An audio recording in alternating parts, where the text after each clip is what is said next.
Hello, and welcome to another episode of English Trivia. Together, we are on a journey of getting to know the history and some interesting facts of the English language. How many episodes were there anyway? I believe this is our 9th episode? Hey, 9 is a good number. It is, isn't it? What is 9 in the Old English? Let's count them from the beginning, shall we?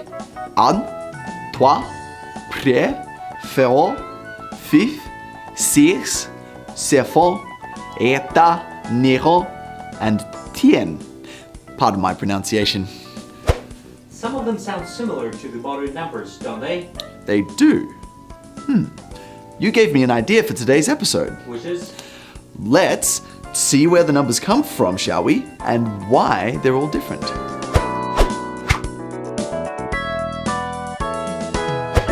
The numbers we are all used to nowadays are called Arabic or Hindu Arabic numbers.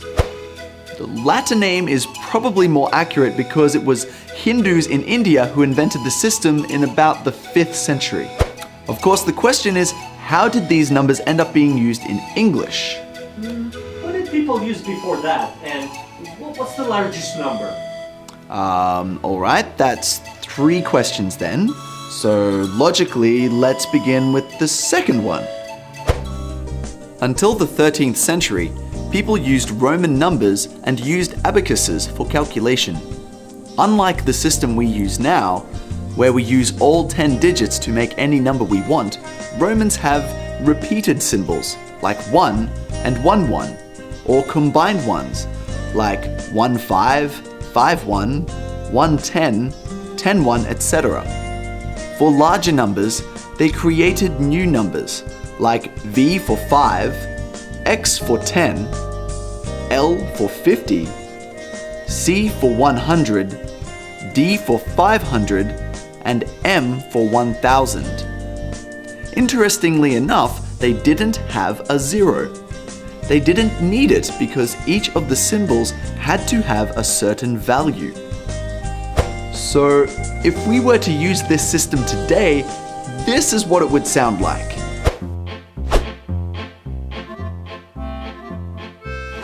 What year were you born? Sure. I was born in MD quadruple C L XXX. Was that MD quadruple C L quadruple X? No, triple X. Unfortunately, I'm not that young.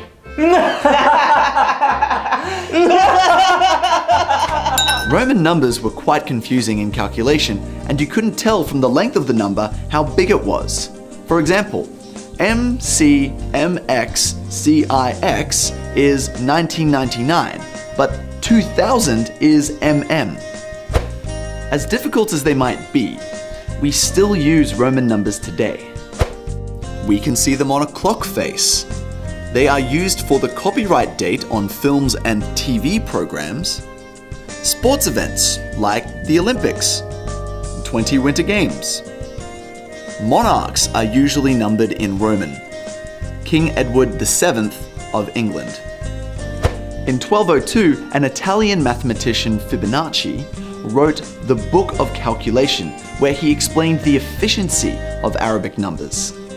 At first, these numbers were unpopular since people in Europe were used to using abacuses where you could watch the calculation taking place. Over time, Europeans realized how much easier it was to do calculations using the new numbers. And with the invention of the printing press, they became widely known during the 15th century. The names of the numbers in English derive from different languages: Old English, German, Dutch, Latin, and Greek. Today, however, I'd like to tell you the origins of 2 of them. 11 is the first number which cannot be counted with a human's 10 fingers. In English, it is the largest prime number with a single morpheme name. Its etymology originates from a Germanic compound einlif, meaning 1 left. The word 12 is the largest number with a single morpheme name in English. Etymology suggests that 12 arises from the Germanic compound twaalif, 2 left over. The number 12 is often used as a sales unit in trade and is often referred to as a dozen. Learning numbers in a foreign language probably comes right after learning the alphabet. I'm sure everyone can count to 1,000,000 or even 1,000,000,000. But what about this number? Well, it's called a trillion. Then we have quadrillion, quintillion, sextillion, septillion, octillion, nonillion, decillion, undecillion, duodecillion, tredecillion, quattrodecillion, quindecillion, that's 10 to the 48th, or a 1 followed by 48 zeros. You can go higher than that. The highest number is a millimillion, which is 10 to the 3,000,003rd. However, the Googleplex had often been nominated as the largest number with a name in the world.